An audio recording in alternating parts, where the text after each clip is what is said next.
Yeah, it's obviously something I've been thinking about and dealing with for my whole life, particularly in all my different jobs. I'd had a lot of bosses that we would qualify as the psychotic boss, or no matter what you do, that never pleases them kind of thing. And the best lesson of all, so we can say the different kinds of toxic types of people, most often they're of the narcissistic variety. Mm-hmm. They're people who are grandiose. They're people who are aggressive, passive aggressive, who feel a lot of envy. There's like deep-rooted insecurities, on and on. There are many types. But the main thing that you want to develop in life is the ability to detect them before you get involved with them. Because the way toxic people have learned, they've learned strategies since they were 6 or 7 years old of how to get power. And they embroil you in dramas. They get into your emotions, right? They entangle themselves in your life.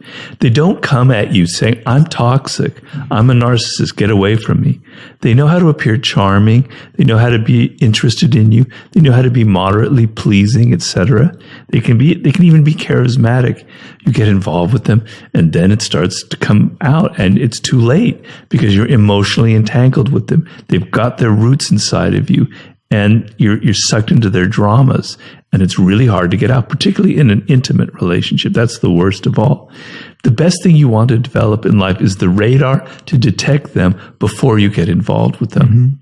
Mm-hmm. And it requires a change in how you perceive people.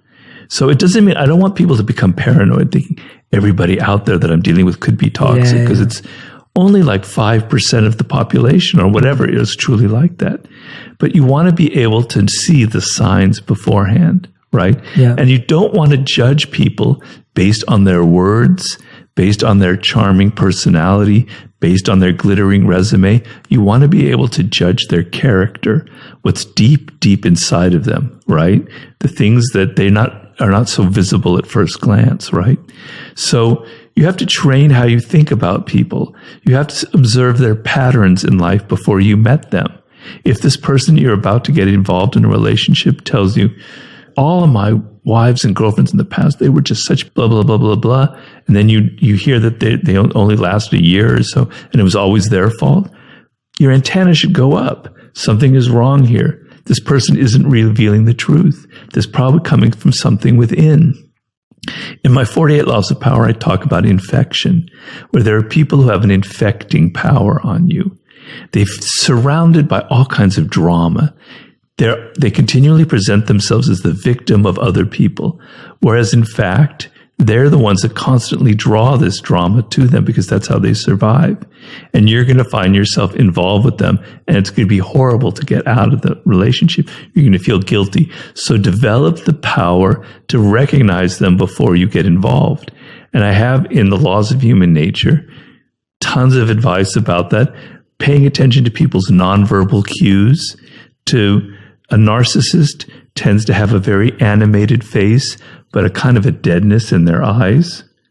They're kind of listening to you, but you can hear that they're actually thinking about themselves, or they're not really connecting to you through the eyes. The face is alive, but the eyes are dead, right? There are signs, nonverbal cues that will show you that you're dealing with someone who's not, I hate the words like sociopathic, psychopathic, but who is, generally very self-directed, right? Mm-hmm. The other thing I have to say is, it's easy to judge and say, oh, the narcissist, the toxic people, but we all have these qualities. Yes. We all have narcissistic qualities. We all can be passive aggressive, right? So some of it you can recognize in yourself, and there are the ways to get out of it.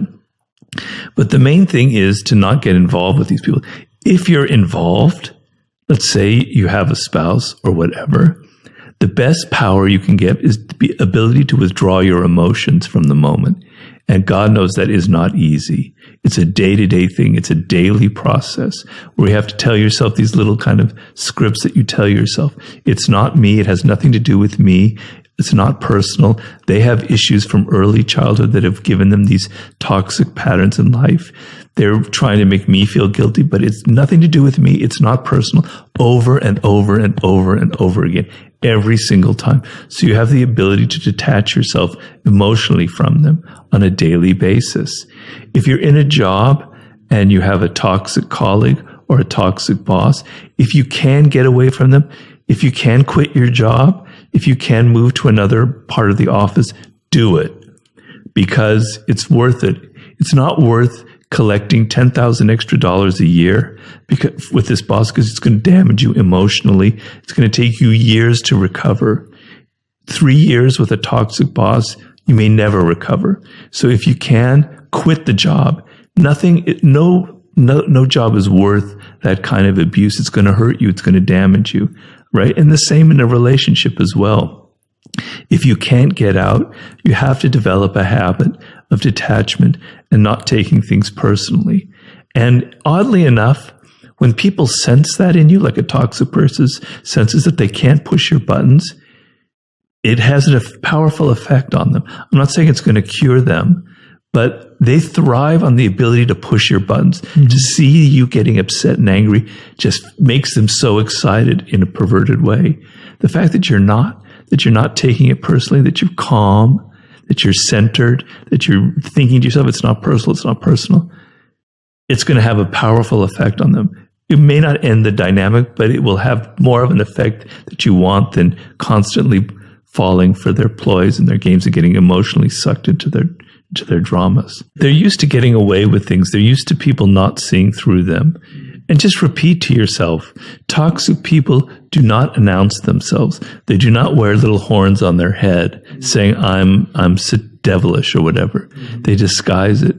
So a person who is overly charming on that first encounter, who's so nice, who's listening to you, who wants to help you and please you, that's not natural, because we've all developed the habit of being slightly wary of strangers.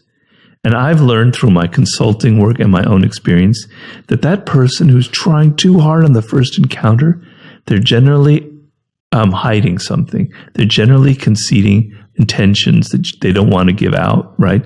Their method of throwing dust in your eyes is to appear the opposite of what they are. And you're going to fall for that. So when people try too hard with one quality or reveal too much of a single quality, they're often concealing the opposite. So be aware of that as well.